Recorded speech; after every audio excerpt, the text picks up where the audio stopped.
Greetings, folks, uh, guys, gals, and welcome to another episode of the Spectre of Anti-Blackness. It's still me, your host, and I have just finished watching episode 7 of the Underground Railroad, entitled Fanny Briggs. I was wrong a couple episodes ago when I said Um, the Great Spirit was the only episode not titled after a place, after a state. But it was up until that point. Um, and I haven't seen the show in a while. It's been about a year or so. Before we go ahead and jump in and get started on this episode here, like we per the norm, per the usual, um, just wanted to address some concerns that had come up, namely with the last episode we recorded about Tennessee. One of the viewers, I've been hearing from some folks out there, that I've been missing out on, like, vital information. For example, in the last episode we did, there was an overarching narrative about death, and kind of just a tribute to the ancestors who died through the Middle Passage, and Ridgway saying how death isn't easy and all this sort of thing, and how slow and painful the death was that we saw in the episode with Jasper and all that sort of thing. And it may just be that maybe I need a little bit more time to digest the episodes before I start recording, since I start recording immediately after. Maybe I need to start recording earlier, since I usually record these in the dead of night when I am very tired. Or maybe I do need to actually start making some scripts, like kind of have it more that way. I'm looking right now, and I don't know if it's just for this episode, but this only has 3.5 stars. That's blasphemous. Yeah, I think it's for the whole show. It's all saying 3.5. That's crazy. Who? What? What? Anyway, sorry not to get off track. Um, so that's something that I'll be thinking about, and listener input would be great. I know there's not a lot of you. I've got an established audience right now of three. It says three on the thing. Um, But we'll workshop it. We'll see what happens. We'll see where things go. If you guys don't like the format, or the things I say, or you feel like I'm missing something, well, that's what comments are for. Um, Also, I guess just you can always just kick me off the show and make it yourself. That's also an option.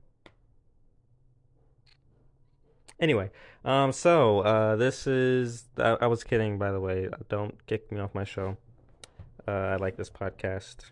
I've been doing Underground Railroad for a while, but I got some other ideas of stuff I want to do, and it's I like it, and I think it'll get better with time. Maybe I think it's fine now. Honestly, I've listened back to it, and, like, okay, I'm too long on the not Underground Railroad part of this, so let's get into the Underground Railroad part of this. Episode 7, Fanny Briggs, follows the titular little Miss Fanny Briggs as she escapes from the burning house in North Carolina. We thought that she was dead. At least I did when I first watched it. Man, I was just like, my heart was so sad. I was like, oh my God, Grace. I thought her name was Grace at the time. Grace is dead. But then we come back in this episode and we learn that no, she's not dead. She escaped down into the Underground Railroad and got on a train. We also learn that her name is Fanny Briggs. That's the name her mom gave her. Grace is the name that the guy in the house gave her. Um, it's a short episode. It's 17 minutes or something like that. Like it's not very long at all. The title came up at the end, and I was like, wait, that's it? And that was it. It really just existed to be like, hey, uh, Fanny Briggs is fine. She went down into the. She's good.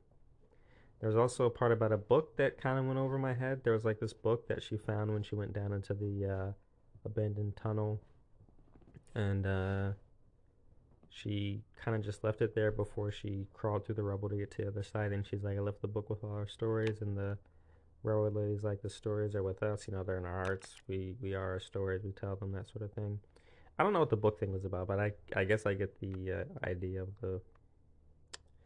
of the stories. While I was watching this episode, also what we see in there is the fates of all the other characters from the North Carolina episode. The Irish lady gets, I assume, beaten to death. The guy, we already knew he got shot in the head, but his wife is strung up by her hands. Pretty grim fate. Um, but yeah, as I was watching this, I was kind of just like having thoughts in my brain. Like I was thinking about how heavy on allegory this show is. Um, and I thought about how Tolkien was like really against allegory. I remember hearing that somewhere, reading that. And I was like, I don't know. I think allegory can be a good thing, but it's not necessarily bad. Um, I think it's very useful in a lot of situations. And who's Tolkien? Some racist white guy. Who cares what he thinks? Anyway, there's honestly like I thought there wasn't much to say about some of these other episodes. There's really not much to say about this one. I also thought about um kind of just backtracking because I talked about this in the North Carolina episode, but Grace and the guy, I don't remember his name. Sorry, Fanny Briggs and the guy. Um, their relationship is very much different in the show. At least what we're seeing, what we're shown, and what's implied from the show. She's leaving to go to down into the railroad. She stops and she gets like a little memory of him, I think, as she like touches his dead head. Um, and we don't really know much about her story so much in the show as we do in the book. Again, I didn't read the book, but I know someone who did, and they said that I think she was up in that attic for years. Um, and she was being raped by the guy. So I like how that's not prevalent here, and how she's kind of like, I don't know, she seems a different character, I guess, or I guess the director's trying to take a different way or approach it kind of differently. I don't know. Um, Also thought about what's his name? Homer. Yeah, Homer. Um, Briefly, and about how she was able to crawl through the crawl space to get to the other side through the rubble to get to the railroad. I believe Homer also went down into the hole in the North Carolina episode, but he did not uh, find the other side of the rubble. And I remember talking in that, no, it was in the Great Spirit episode with our guest host, our guest star host, um, about why Ridgway needs Homer, or like why is Homer so good at sniffing out Cora. Um, I think just because he's a kid, I don't know, or something about like his smarts or something like that. And but he's not quite on the same level as Fanny Briggs here. Um, as she was able to crawl on through there. Also was noted about the last episode uh, by the critic out there. Said by one of the critics said that what did they say? I forgot already. Oh yeah, that it's all the guys are dying. all the men die in the show, but the women seem to live on. Namely Cora. Um, Lovey did not; she died. But Cora's chugging along, and Fanny Briggs is still alive. And that's got to be some kind of you know triste on you know the the the targeting of the black man or something. I don't know, man. There's something in there. I'm sure. A little too deep for my brain right now, which hey, maybe we'll get back to it. Because there are more episodes, three more after this. More characters introduced, more things happen. Still, my favorite part of the show hasn't come up yet. My favorite uh dialogue or like my favorite text. My second favorite text was Ridgway when he was drunk and he's talking about manifest destiny. I thought that was really important. But my first favorite one uh is yet to come up. So looking forward to that. I don't have much more to say about this episode or just like thoughts in general. Um, so yeah, let's end it there, and I'll be back soonish. Time is relative, and you know, if I was light, it would be very. I'd take forever. If I was um if I was a planet, it'd probably be speedy fast. If I was a lifetime. Anyway, yeah. Next episode is happening in a few seconds after this short break, so stay tuned for that.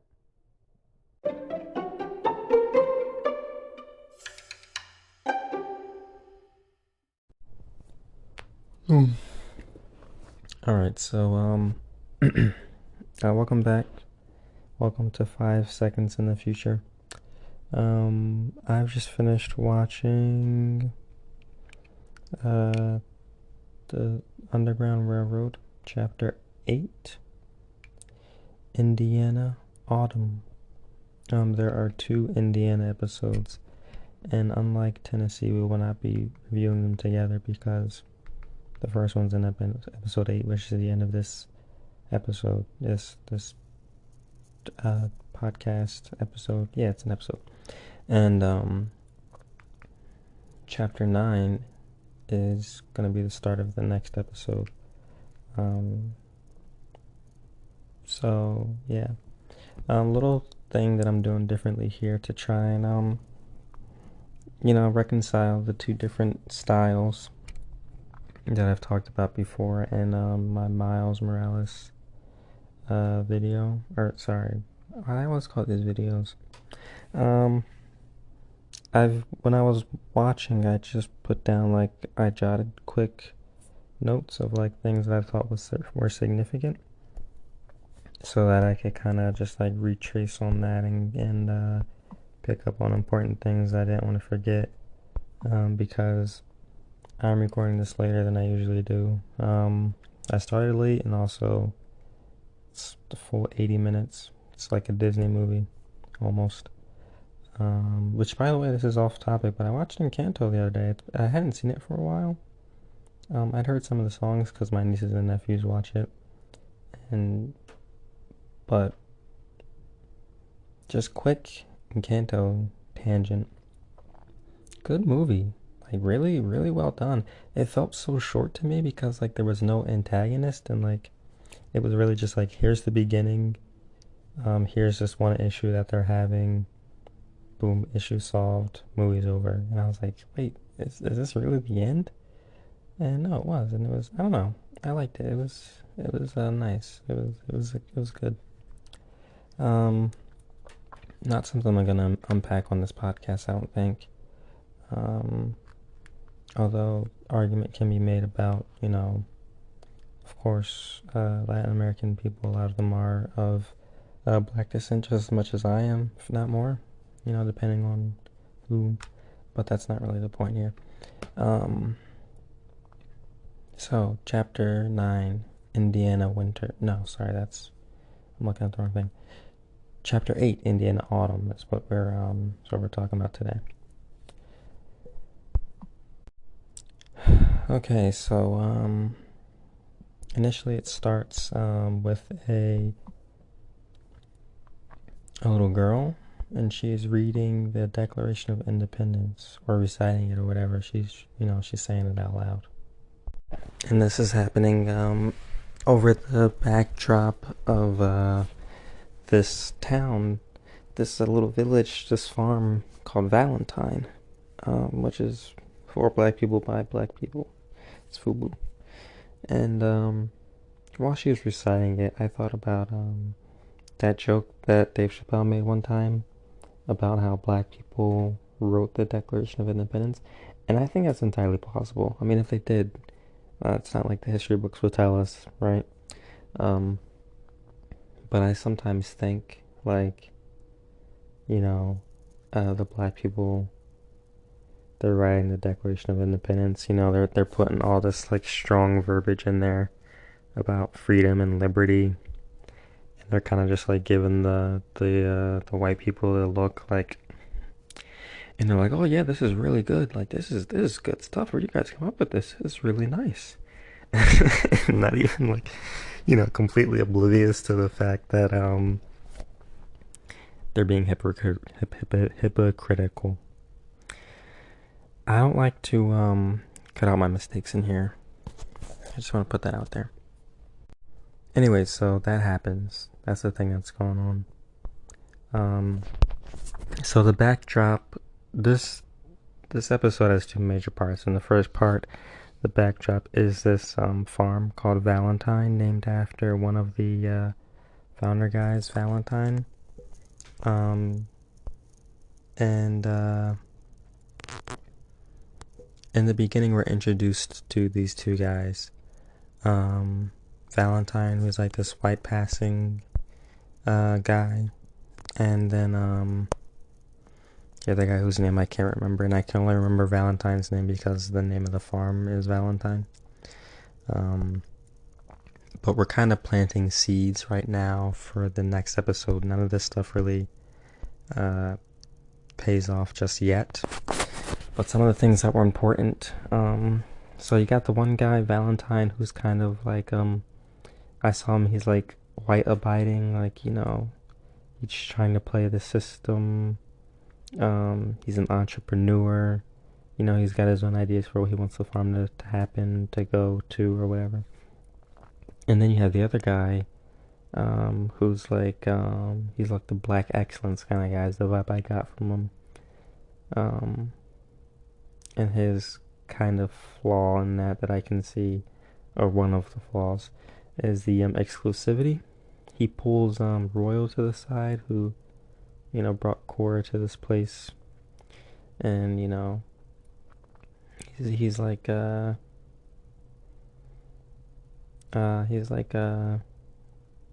basically she doesn't belong. She doesn't fit. She's not like, enough to be here because she's a runaway or whatever. And he's like, nah, man, that's not true. I also have in here, since when is living arrogance? Someone says that. I don't remember who says it now.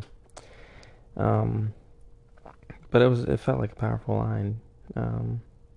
Because okay, so yeah, it was this part with Royal and the leader guy. Because he's like, the white people aren't gonna let us keep this up for longer if we keep parading our arrogance in their face. And he's like, bro, we're just living. We're just trying to live. Since when is living arrogance? And that is a very important point, I think, personally. Because that's like an idea that a lot of people have these days.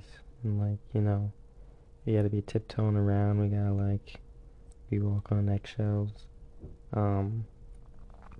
People gotta teach their kids these days, proper protocol. Like, you gotta hold your hands on the dashboard when the police comes, and announce when you're reaching for your phone, when they ask for your phone, or whatever.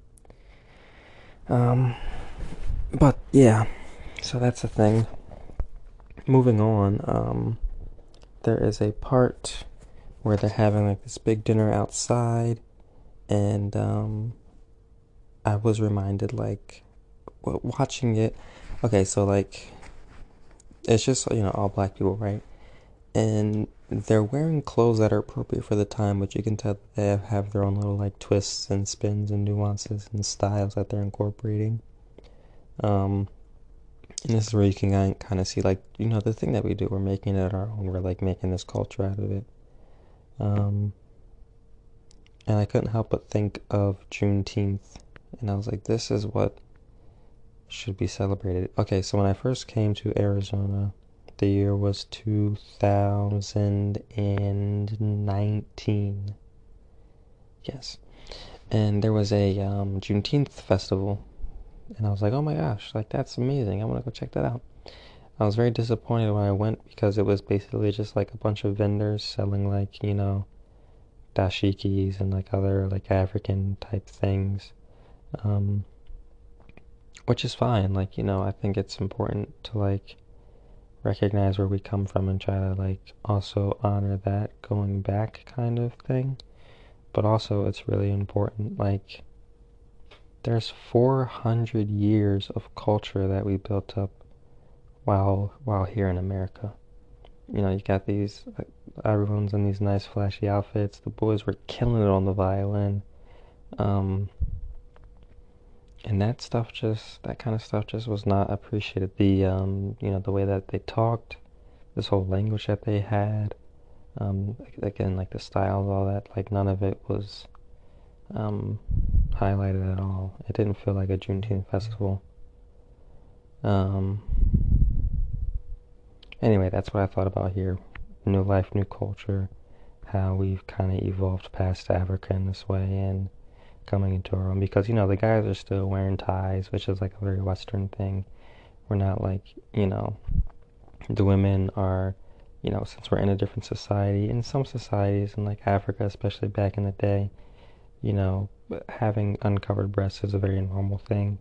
And that's just not the reality of our situation anymore. Doesn't mean anyone's more or less civilized. It's just, they're working with what they got in this new land and this new life that they have. An idea is brought up about the two ways that they see the farm going, which again, there's no payoff here. It happens soon, though. One idea is to escape out west and try to get away from the white folks, to just get far away from them as possible.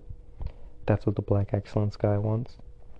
Or what the white abiding guy, the entrepreneur, what he wants is to cut the whites in on the wine farm, but then like things would have, then they'd be in the business, and then it's like, oh, we can't have runaways, oh, we can't do this, we can't do that, now they're in. And so we learn a little bit more about how the farm is operating. Slave catchers are not allowed on it unless the judge says they can, and they're bribing the judge with wine because he's an alcoholic, so they're winding them up.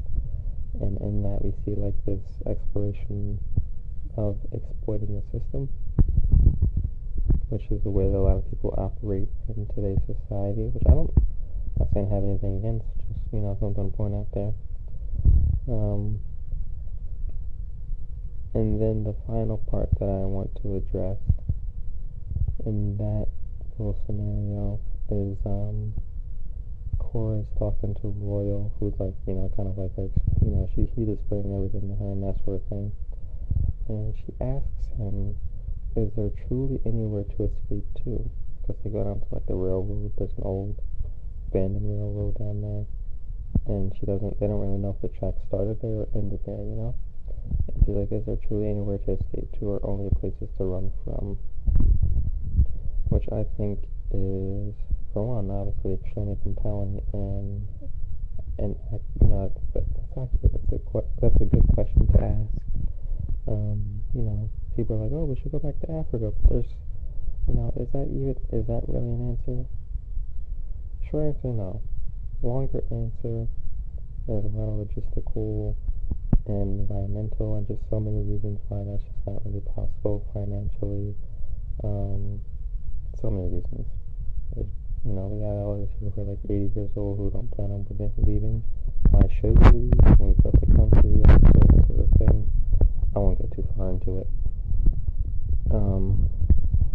But it's not really that viable of an option. But I also want to say that if there was a perfect answer, we'd be doing it, because staying isn't really that great of an option either. But anyway, that little point there also kind of starts to sow some seeds of doubt, not in anyone's mind, but just in the narrative of the Black Excellence Guide's plan of escaping further out west. Because manifest destiny, they're coming out west anyway. And also an idea that I have, at least in America, is that the colonizers, now I don't want to just put it on a skin color, but the Western, the ones who hold on to the Western ideology, the colonizers, hate black people and, don't like them and kind of want them gone, but also need them in this way to where, kind of run the country and, also the working force and that sort of thing. So it's like they require us even though they don't want us. So it's like we can't leave, but we also can't stay. It's like this really interesting situation. Anyway, that's the main chunk of the episode. There's then a like dream sequence that Korra has, and it's just like really heady and cerebral, and I can't grasp it. I can't like fully grip my brain around what the hell's going on and what they're trying to say. Like, is she dead? Is it like a transitionary place, or like I don't know what's happening. Caesar's there and they dance, and it's just a lot, and I'm frustrated because I feel like I want to be able to understand what's going on, and this part just really flies over my head. Maybe I need just more time to sit with it and try to figure out what's going on. Might include it in next week's cast, but it was nice to watch at any rate, even though I was frustrated with not being able to understand it. I did still like it. And that's pretty much all we have for the episode. So yeah, that's another way of doing this thing that I might continue to do. I don't know, we'll see. Anyway, I'm just gonna go ahead and close it out here. No need to stretch it any longer than it needs to be. I need to get to sleep, honestly. Got work in the morning. So thank you for listening, and I pray that, I hope that you are completely comfortably dressed for the weather tomorrow. If it's cold, I hope your socks keep your toesies pleasantly warm, and your ears are fine, and your nose too, and your fingies, and all that good stuff. And if it's hot, I hope you aren't sweating your butt. I hope that you got nice, loose, light clothing, light in both weight and in color, that helps to keep you cool in that hot sun, if that's what's going on. If it's rainy, hope you have an umbrella. If it's snowing, got some mitts or gloves. If it's windy, I hope it's warm, because like wind is just the worst when it's cold out. It's just like biting, and it's just like knives running through you. It sucks. So if it's windy, I hope it's like a nice breeze. Okay. Anyway, thanks for listening. I'll see you guys. I'll speak into this thing like I am doing now in about a week's time. Good night. For me. I don't know what it is for you, but good night for me.